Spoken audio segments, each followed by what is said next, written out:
games are so much more than just code that runs inside of the computer. You were looking at the output of passion, of love, of art from the people who create these games. One of the things that's really fun with games is the whole idea of the playful mind. And how can we make games surprise you?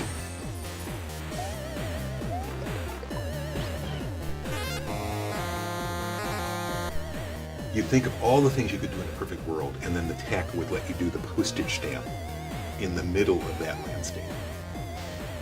But of course, the postage stamp keeps getting bigger as the years go by.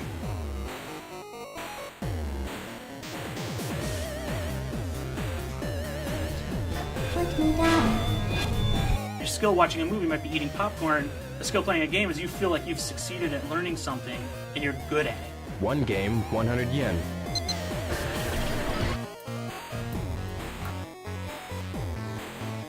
You don't need technology to create feelings and love and fear and hate and passion. You need great storytelling.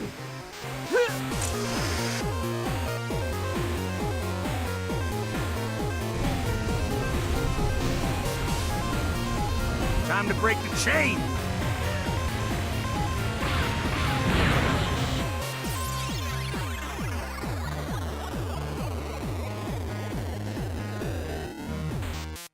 Video games aren't this trivial little form of entertainment. This is something that touches people deeply.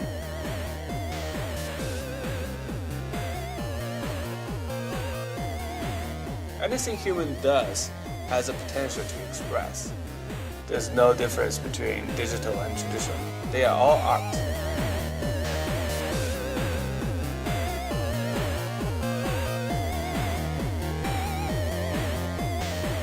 What we've seen from games so far is just the beginning of what this medium is capable of doing. Hold on and everything will be fine. Games have become an art, but I think they can become a richer and deeper art. The art form for the 21st century.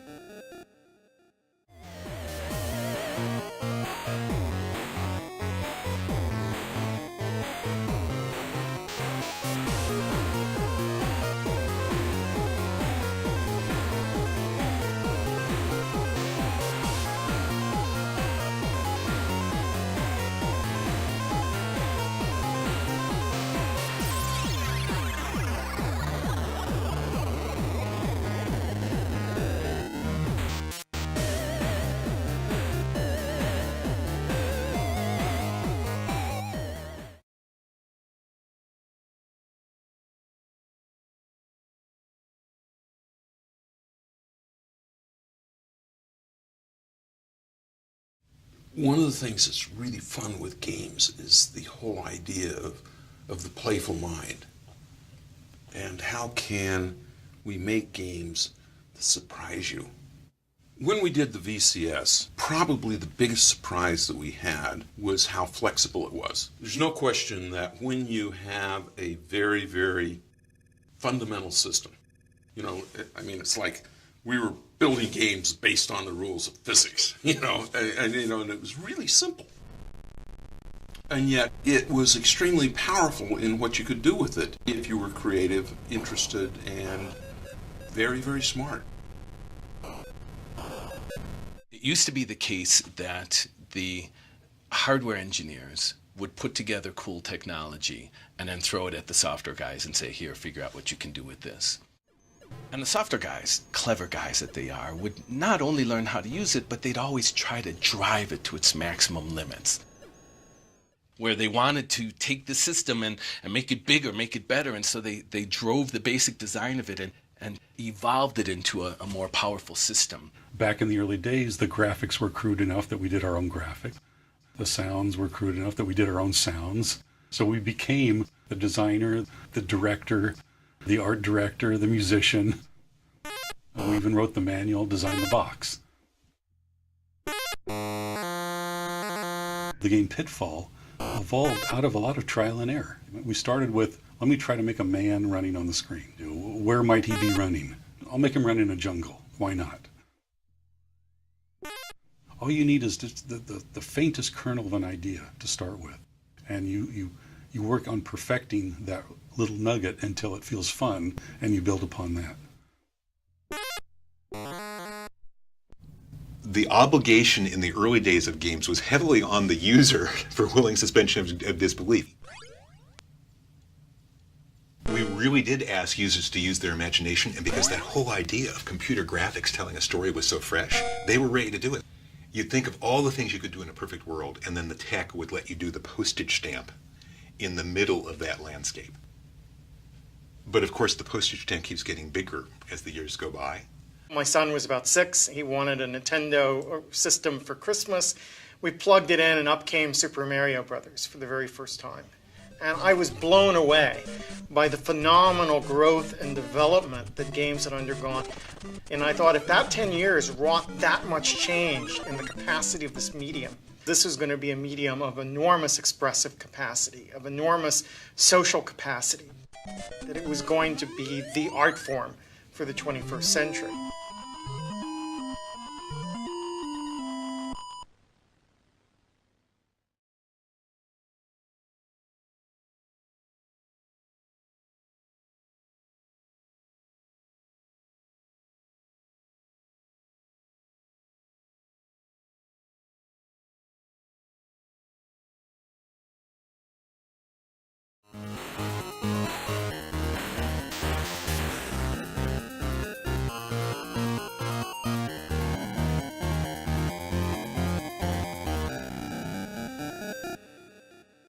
In games, there are 3 voices. There's the voice of the creator, there is the voice of the game, and then there's the voice of the player. And that is what separates video games apart from any other expressive form of media that we have today.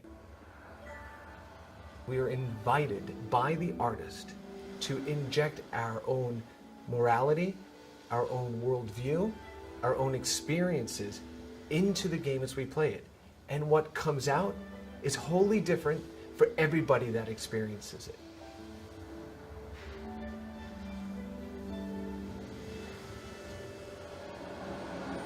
And that's why it's important, because there is no other medium that affords the world this incredible opportunity. I want everybody that comes to this exhibition and experiences the materials and the work that's gone into this to understand that video games are more than what they thought they were when they came in. So the exhibition's actually broken up into 3 distinct areas. First area is, of course, listening to the artists, the designers, the programmers, the musicians talk about their craft, talk about the media. Tim Schafer and Warren Spector and Nolan Bushnell and the people that were pioneers in storytelling. And so you get some background into what you're about to experience. So moving from there, we've chosen 5 playable games, 1 game that represents each of the 5 major eras. And these are games that allow people to experience games that propelled those eras forward, that created mechanics and storytelling opportunities that then other games built upon. And finally, you arrive at a place where you're able to actually see spread out before you the 40-year history of these games and the systems that acted as touch points within each of those generations.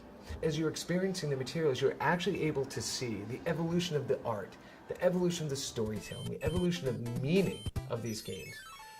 But hear the echoes of the mechanics of those games all the way back to the beginning.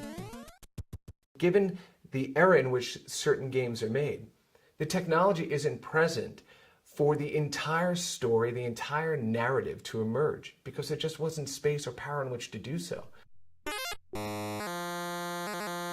You may see Pitfall on the Atari VCS at the beginning of that part of the exhibition, and see Uncharted 2 at the end of that exhibition, and understand that the origin of mechanics are the same. And that's what people are going to be able to experience. The creative process, the mechanics that allowed things to move forward, and the evolution of the form over time.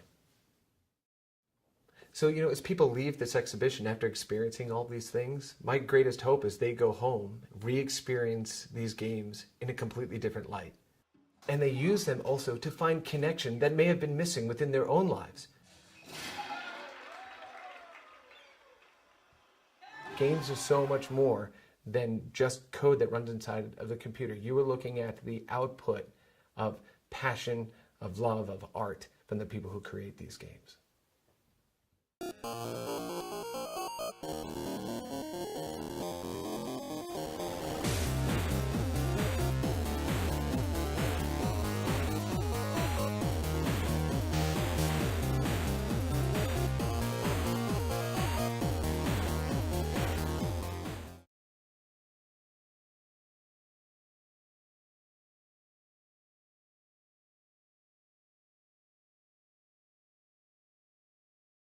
I try and draw inspiration from everywhere because inspiration can come from everywhere, can come from all over the place, from film, from literature, from physical experience, from human relationships, from history. It can come from all over the place. I guess a clear turning point in my life was introduction to Dungeons and Dragons. The idea of a world that was limitless, that you could put anything into, and that you could make the imaginary real in a tangible way, was a huge turning point in my life as a game designer. The first game that just blew my mind was Dungeons and Dragons. Sitting around with friends and telling stories together, that was huge for me, and I've been doing that ever since. I mean, in the electronic game space, all I've tried to do for the last 20 odd years is recreate that experience. What story does in games is provide context for player actions, player choices. In essence, when you're playing Deus Ex or any other game, all you're really doing is you're moving a green pixel over a brown pixel, pressing a button at the right millisecond that causes a red pixel to appear. That first pixel is a bullet, and that second pixel is a bad guy who's threatening your brother, and that red pixel is you've now saved your brother. All of a sudden that's significant, and that's what story can do. Transmitting the floor plan. What story does in games is it provides significance. You have to save your brother, you've only got 10 minutes. Here's the problem that you have to solve to save your brother. Go. One of the most recent games that I've played is Mass Effect 2, and it's one of my favorite games, in part because of the amazing, strong character that I play as a woman, female Shepard. And she's very strong, and she's very forceful, but she's also out there saving the galaxy. And the idea that you have this heroine who, by the way, looks like me, and acts the way I tell her to act, so you can really identify with that person very much. That's a really powerful form of entertainment. I grew up in Shanghai, which is a huge metropolitan city, but doesn't necessarily have that much green. I've never seen a rolling grass hill. So when I come to California and I see these farms, endless green and windmills, it really gives me a sense of nature. I wanted to capture that because it's so overwhelming. It's like someone who never see the ocean go to the beach for the first time.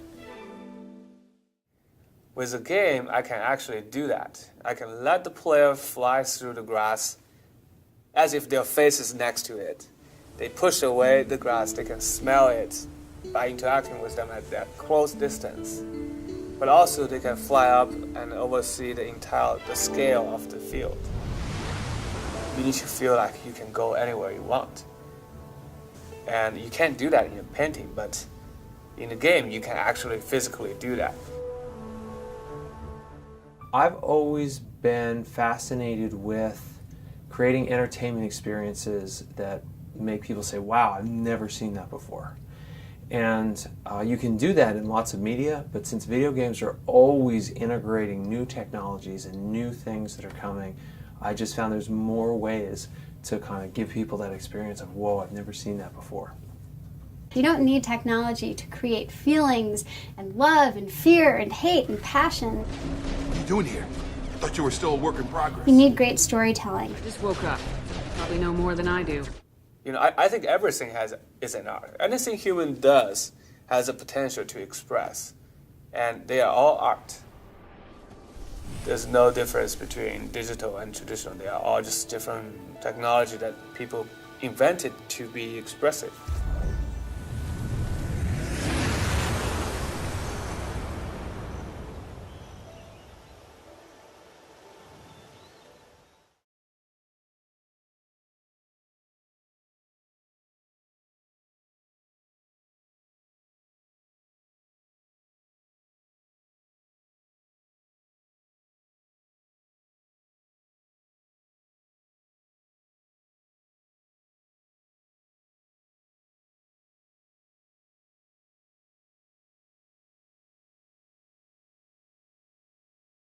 I always remember when Super Mario 64 came out on the N64, and it was the first time I really felt like I was freely exploring a 3D space. And I wasn't thinking about the technology, the 3D-ness of it, but mostly about the fact that it felt like a real place, which was always the dream, to go into an imaginary virtual place inside the machine. I think in some ways it's fun for someone who's like a young child to like do something really powerful on the screen. I think that's one of the strongest feelings you get when you're playing video games, is that feeling of, I miss that world and I want to go back to it. And that's what you try and achieve with every game you make, is to create a world so real that people miss it when they're not playing the game. For Monkey Island, it was really me sitting around writing a lot of little short stories. I wrote these one-page stories just over and over and over again, really trying to pull out of that world what it was that was going to be interesting about that. To me, the main character in an adventure game is the world. It's not Guybrush Threepwood, it's the world. It's that world that he exists in. And Guybrush is the lens that we use to look at that whole world. And it was really about making sure that world made a lot of sense. Without a doubt, the single largest advance in the development of video games is the presence of network connectivity. As soon as games were able to network, and then we were able to create the internet, it created this ability to create imaginary worlds with real people. This is not about something that changed the history of video games. This is the biggest change in humanity that we've probably had since the development of fire. No time ever in the history of the world has more music been played more times than in video games right now. Think a game like World of Warcraft, where people are playing 20, 30 hours a week, and the music is in your face, pounded. You know, we're doing things now that Beethoven and Mozart never dreamed of that would be possible, you know? We're able to do things in music and branch out interactively, and if the player stops here, then we need to keep this rolling. But if he goes in that direction, then let's start bringing in a percussion track. It's almost like the player becomes the conductor.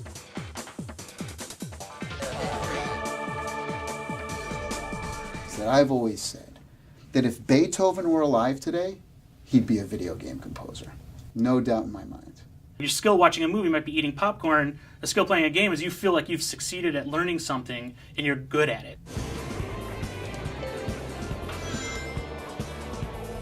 When you press the button, you jump. It's not just a jump. When you press the button and hold the button, you jump higher. When you jump and push left when you're going right, you change direction in the air. All these things add to this visceral experience within the game that you would never get from a movie, and you feel like you're learning something like riding a bike or riding a skateboard, and you come back to it and improve.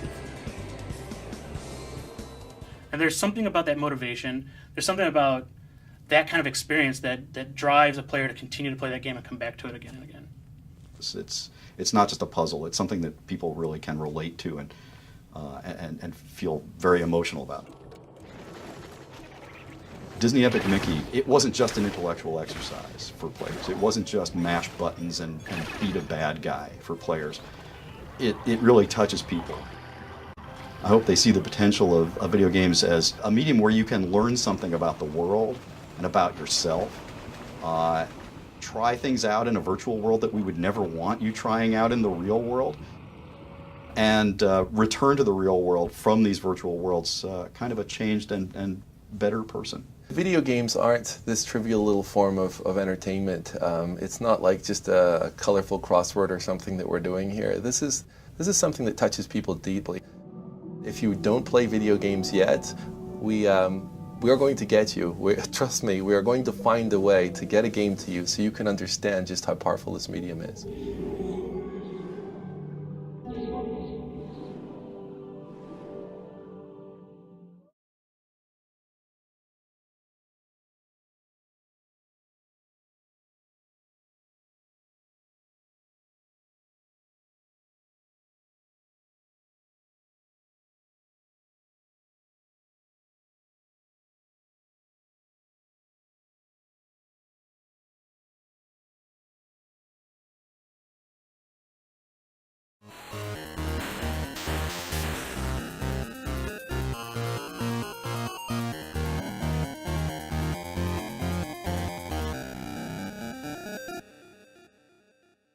I guess what is really unique about games is the fact that they put you in the shoes of the main character and let you make choices that will have consequences ultimately. So with Heavy Rain, I was looking for a way to make the player play the story, and that was the main challenge. What do you want to know? From a conceptual point of view, to make this story fully interactive. Did you suspect anyone after he disappeared? I meet a lot of pretty shady characters in my line of work. The game could behave like a mirror that you give to the player. There are some moral choices at some point, some things where you really wonder, what should I do, when the answer is not obvious. So we call that interactive drama. Don't touch me! I thought that motion capture was a critical piece of my puzzle. I mean, if I want to create emotional experiences, I need actors capable of, triggering these emotions and delivering a performance. But if I want actors, I need to motion capture them. I need to find a way to rebuild this performance that they deliver on stage so I can get the same emotional impact on the game. Well, if you remember anything, the smallest detail, give me a call. They had to play the yes answer and the no answer, being as convincing in one case than the other, because the player will have the choice in the end to say, I want to say yes or I want to say no. It's not just a story, it's not just words or images, it's a meaning. It's some kind of depth to the experience, and this is what I'm looking for more and more in games. I would love to see other people coming back with better ideas. Different tones, different styles, different genres, and exploring this new direction based on emotion and based on meaning. And if they do it in a very different way than I do it, then that's fine, that's great. But that's the best thing that can happen. With interactive drama, we hoped to create a new genre. But if you're alone in your genre, it's not really a genre. You need to convince other people that it's interesting and new and original and powerful enough for them to give it a try.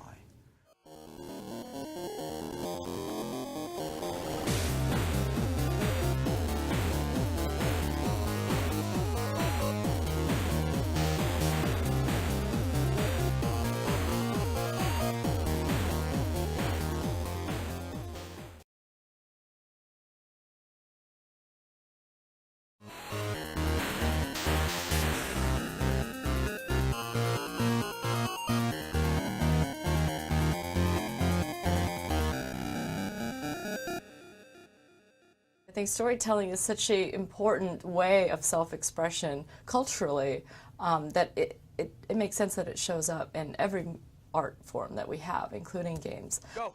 All right. Because narrative forms emotional hooks, which I think is really important. Otherwise, the game mechanics might be interesting, but without emotional engagement, it feels a little cold or a little bit, without purpose. Wait. Now, don't jump to conclusions, Elena. I'm sorry. Am I sensing some history here? Oh, Elena Fisher, last year's model. That's cute. I've been thinking a lot about romance and flirting.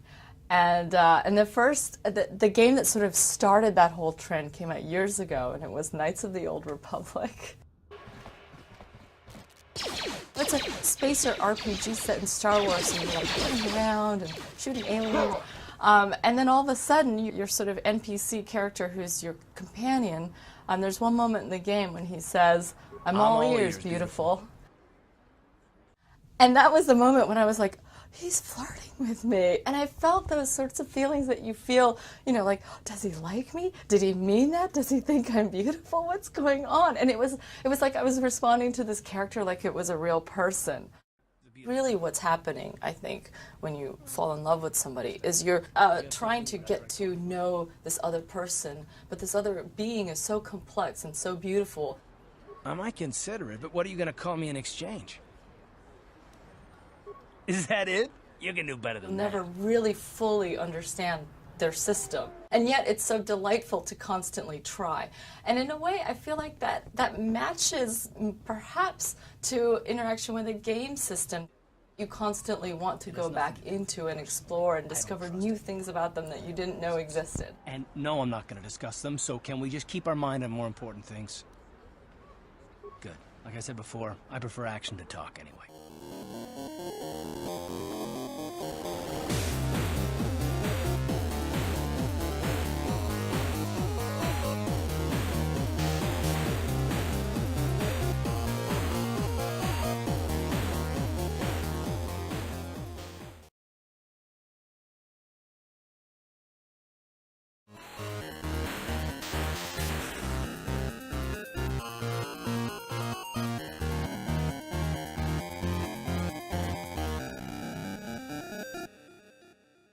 At that game company, we have a design process that does actually start with an emotion, an idea of how we want the player to feel.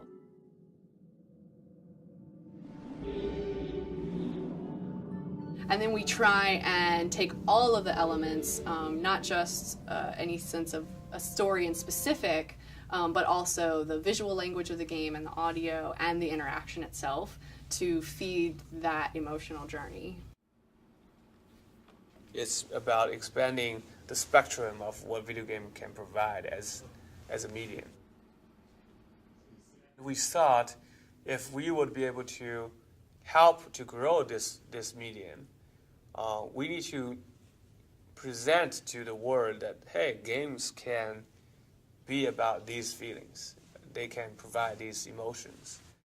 I think games offer a unique opportunity as a medium to create experiences that only really exists between the player and the work itself and the game itself. So, for instance, in Flower, we have a very minimalistic story to really invite the player to bring their own experience and therefore their own interpretation from the game. You know, I grew up in Shanghai, which is a huge metropolitan city, but doesn't necessarily have that much green, you know. I've never seen a rolling grass hill. So when I come to California, I see these farms, endless green and windmills. It really gives me a sense of nature. I wanted to capture that because it's so overwhelming. It's like someone who never see the ocean go to the beach for the first time. With a game, I can actually do that. I can let the player fly through the grass as if their face is next to it. They push away the grass, they can smell it by interacting with them at that close distance. But also they can fly up and oversee the scale of the field. You need to feel like you can go anywhere you want. And you can't do that in a painting, but in a game you can actually physically do that. I think of the game process, the way that we make games, it's a lot about planting little seeds and then seeing which ones grow, because you have to have a lot of people think about the idea and work on the idea for it to really thrive. The design process helps us take this big concept and shape it and mold it. And at every stage in the design process, we hone in on the core value, the core thing, the one piece of meaning that we really need to communicate through this work of art.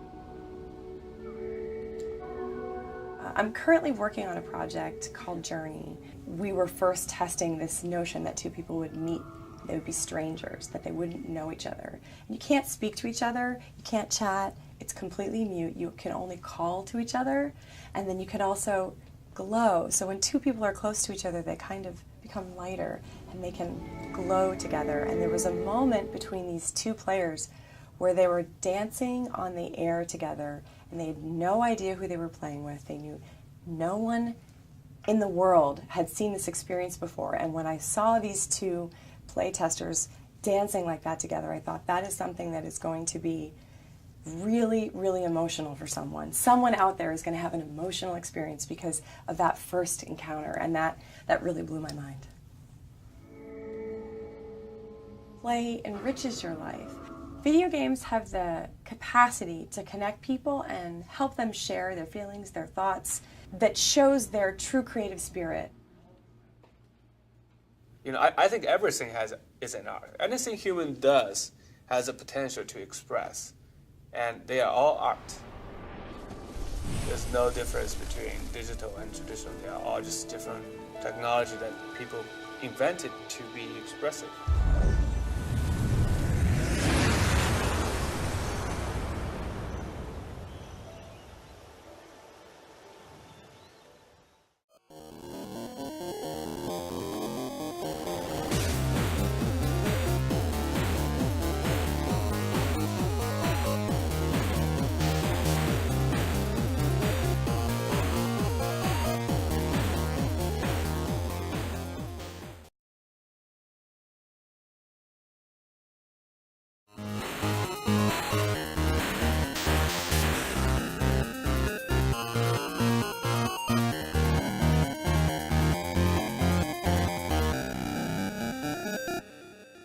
A man has a choice. I chose the impossible. The idea for BioShock came from a bunch of places. I mean, there's two components, sort of like what is the game you want to make, and then what are the thematic and narrative elements. The story wasn't there at the beginning. It was always like a Robinson Crusoe story. It was always a castaway story. One of our goals in BioShock is always that the narrative and the gameplay elements would have unity.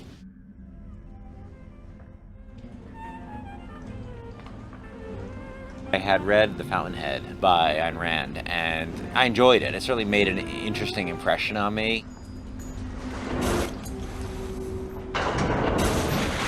Her heroes they have no flaws, and they can't make mistakes because they're her heroes, and she wants them to succeed. And so the goal was at the beginning, it's like, let's take these notions of these philosophical notions and put them in a world where things can go off track, potentially. I built a city where the artist would not fear the censor, where the great will not be constrained by the small, where the scientist would not be bound by petty morality. I chose to build rapture. The voice of Andrew Ryan, our version of Ayn Rand, started coming to my head, and I started thinking about this world. And my wife and I were in Rockefeller Center once, and we were struggling with the visual aesthetic. And I was just in Rockefeller Center, and we just looked around, and we're like, oh boy, it's just untouched in games, the whole Art Deco aesthetic. And we're like, what if you just made this world like Rockefeller Center underwater? And so all those ideas came together, and there just seemed a really interesting visual space, and it expressed Ryan's ideology so well, that visual. I love that we are sort of struggling to figure it out. You know, every day we're trying to figure out something different. So, whether it's technology or how we present story or how we have interaction, what platforms we're on. Like, it's just evolving so quickly, and I love that because it keeps you nimble. It keeps you, you constantly, if you're not nimble, you're dead, because it changes too quickly. It just changes all the time. So I hope that doesn't calcify, because I like that.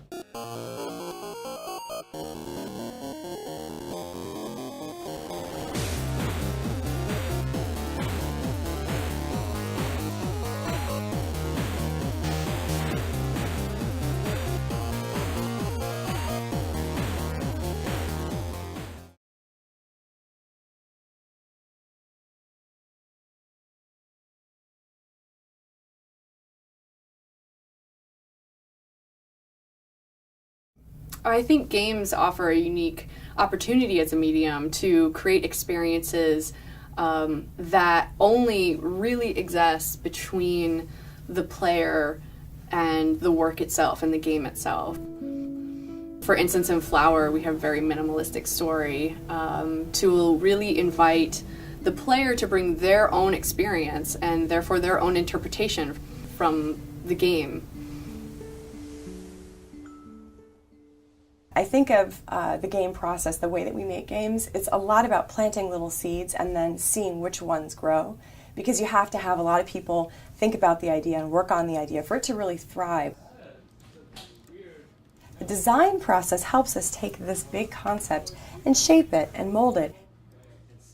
Every stage in the design process, we hone in on the core value, the core thing, the one piece of meaning that we really need to communicate through this work of art. Really, the question of, are people going to like this? Are players going to enjoy this? Is the message going to be communicated through the game? And we play test through very many times throughout the experience of development to get a sense of that, but I always feel like we really never know until the game is just out there. The simple games give you a complete experience without really causing you to be completely submerged in the environment. There's a lot of superb games that are out there right now that I love that are not anything like a simple game. A great example of that would be Uncharted 2. It's like playing a movie. It's what we used to dream about 20 years ago, becoming a reality. It's not quite there yet. It's not really a movie. You can tell you're playing a computer game. But it's getting so close now where you get actual emotional involvement with the characters and where the way the plot is developing really matters to you. It's not just a convenient framework to have a game on, but where the storyline itself matters. I guess what is really unique about games is the fact that they put you in the shoes of the main character and let you make choices that will have consequences ultimately. So with Heavy Rain, I was looking for a way to make the player play the story, and that was the main challenge. What do you want to know? From a conceptual point of view, to make this story fully interactive. Did you suspect anyone after he disappeared? I meet a lot of pretty shady characters in my line of work. The game could behave like a mirror that you give to the player. There are some moral choices at some point, some things where you really wonder, what should I do, when the answer is not obvious. Don't touch me! Storytelling is such an important way of self-expression culturally that it makes sense that it shows up in every art form that we have, including games. Now don't jump to conclusions, Elena. I'm sorry, I'm sensing some history here.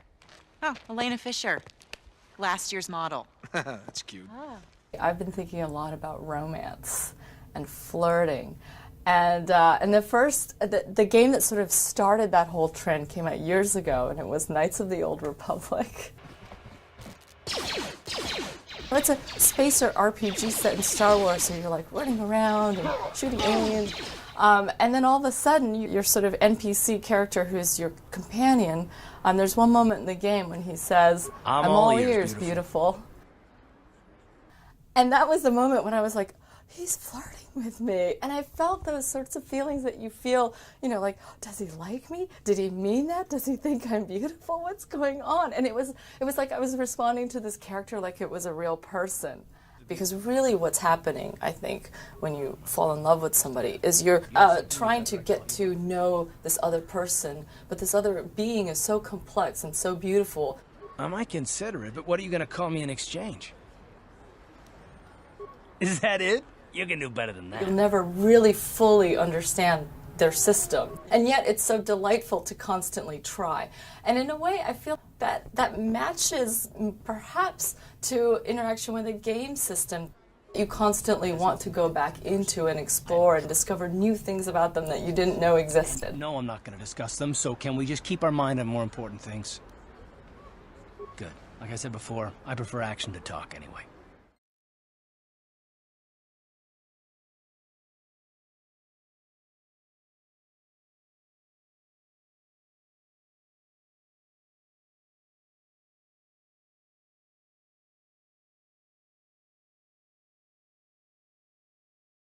From being inside of arcades to, car washes and grocery stores and funeral parlors. I mean, video games were literally everywhere. Flower really, in my opinion, embodies the three voices of video games as we described throughout this exhibition. The three voices are, first being that of the designer or the artist who is trying to build a story or build an environment for a player to engage. The second voice is the game itself, the mechanics of the game, the rules of the game, which then communicate to the player how to interact with it. But the third voice of the game, and really this is where games then become art, is the player themselves. And it is the personal experiences that they have that they build into the gameplay at the time. When Flower was created, it was created by Genova Chen, and Genova had moved from Shanghai to the United States. And he said that when he first got to California, he had never seen rolling fields, he had never seen windmills. And he said it's very much, as he would imagine, like somebody who was seeing the ocean for the first time. So he had this sense of nature that he had never experienced before, and he wanted to bring that into people's homes, allow them after a weary day to sit down and bring pristine, beautiful nature into their home. And so Flower really does stand as a testament to the power of this art medium. When Pitfall was first created, the designer David Crane wasn't really trying to create a jungle, this broad sweeping jungle adventure. What he was trying to do was come up with a new animation technique for creating human-like figures animating fluidly. And he achieved this.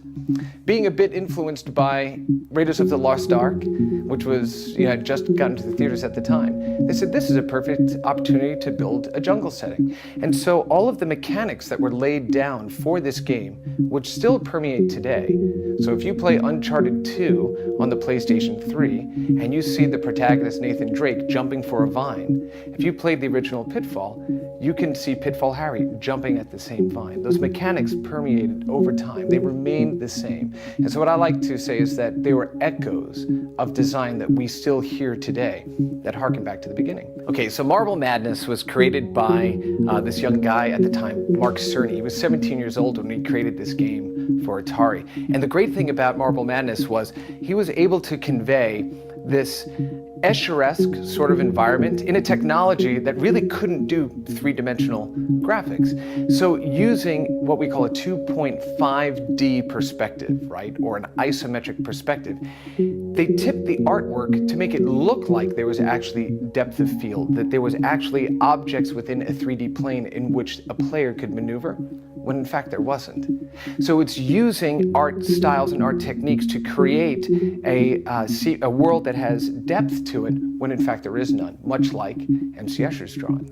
Video games are simply, the video output of the gameplay mechanics, and those gameplay mechanics can be something as simple as tennis between two players to the personal experience that somebody has in engaging in the environment in Flower, right? So it is this very massive word, but to date, video game, is the term that we use to iconify that entire segment of art.